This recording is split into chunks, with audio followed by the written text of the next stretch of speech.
Hello, my chicklets. Thank you for stopping by. Today, we will be reading Day 30, our final day in our Soulmate September series.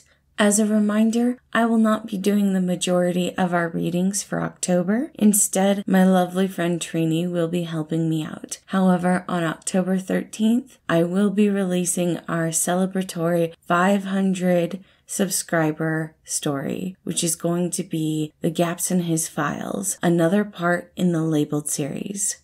In this particular soulmate AU that we will be reading today, when you look in a mirror, you only see your soulmate's reflection, not your own. The story is called A Different View. Patton knew he wasn't perfect. Many people had pointed out that he wasn't exactly what a man was supposed to be like. He was soft, he was chubby, he was childish. His mom liked to point out that his curly blonde hair and dimples would look great on a doll, and it was too bad he was born with them. She had always wished he had been born to look more like his father than her, and normally that didn't bother him. Most days he was happy with who he was. Patton had friends that liked to remind him he was enough. Normally he clung to that. He was everyone's happy pappy Patton. On other days, he regretted the face that his soulmate must see in the mirror. Patton was lucky his soulmate was so handsome. Sometimes he could look in the mirror and forget how he looked. The face he saw was masculine, a nice square jaw, wild, untamed hair, and vivid green eyes. There was a scar along the line of his jaw, and Patton wondered what it was from. He had so many questions for his soulmate. He wanted to know all about them, but he wondered if his soulmate would even like him. A sigh left Patton's lips, and he turned off the light to the bathroom, heading back to his bedroom to get ready for the day. He tried not to worry about what he looked like, because soulmates were perfect, right? His soulmate wouldn't care what he looked like. Patton walked down the stairs, heading to the bus, but he stopped when his mother called him over. "Patty Cake, you can't leave without eating breakfast. Come here, I made you some food." She loaded up a plate for him with waffles and syrup. They looked and smelled delicious, and he had enough time. He did debate it for a moment. He should be eating healthy. But some breakfast was better than no breakfast, right? He walked over, happily sitting down. Meals with his mom were always pleasant. When both of them were eating and not talking, things were always good. But the other shoe always dropped, and Patton should have known it would. "Thank you for eating with me. You know, you are so busy, but it's nice. Is that what you're going to be wearing today?" "Yeah? Why?" He prepared for the next words. "Oh, no reason. It just looks a little tight." Patton frowned. He had already felt a bit self-conscious today. She was probably right. He pulled out his sleeves.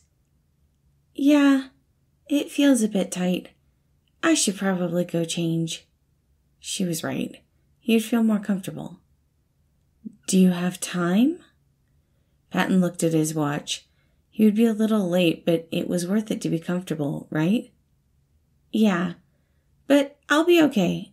I love you, Mom." "Love you too."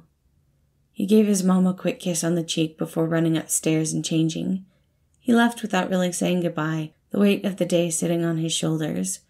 He had to keep smiling. People liked happy people. His soulmate would prefer it if he was smiling, right? Patton got off the bus and ran right into another person who screeched excitedly. That was enough for Patton to drop his smile, holding his ears gently. It was so loud, and today was just all too much. Oh, inside voices, outside, okay. Patton was being led away, and he knew he shouldn't just go with a stranger, but as he looked up, he had no fight left in him. The man walking him away was the same face he saw in the mirror every day, but it was so different. It was like seeing the sun for the first time after only seeing pictures. It was like being shot with Cupid's arrow. He was perfect. Patton sat down on the bench he was led to. He looked up at the other man who was smiling a toothy grin. It should have been off-putting, but Patton had seen that face and smile for so long, it was a comfort. "Hey, kiddo." The other man blushed. something Patton had never seen before. It was absolutely adorable. Kiddo, goodness, you're just as soft as I thought you would be. There was a pull in Patton's heart. He knew that was going to be a bad thing. His soulmate wasn't going to like him all because he looked so soft. Wait, no. There's nothing wrong with that. Was his face that easy to read? I like it. That's not who I am. Well, of course not. You're probably suave and charismatic and strong.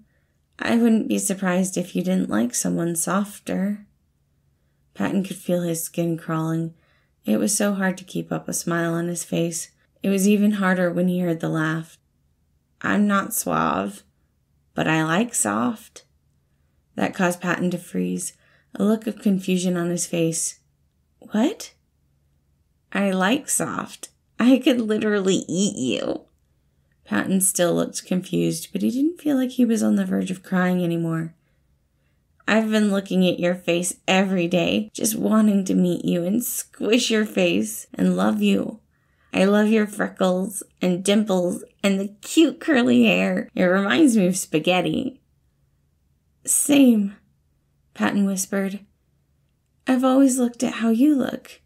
You're just so handsome and cool and amazing. His soulmate loved how he looked. Really? Yeah. Patton couldn't help but smile. The other man smiled brightly, and Patton felt a lot of his stress melting away. Oh, I'm Remus. Patton, it's nice to meet you. Remus smirked, taking Patton's hand and kissing it all over wildly. The action made Patton giggle, and his heart felt a lot lighter. Thank you all for listening, not just to today's story, but to all of the stories that I put out this month. I appreciate you all being here, and I appreciate all of your kind words. I hope you continue to have a great rest of the year, and I hope you have a wonderful day.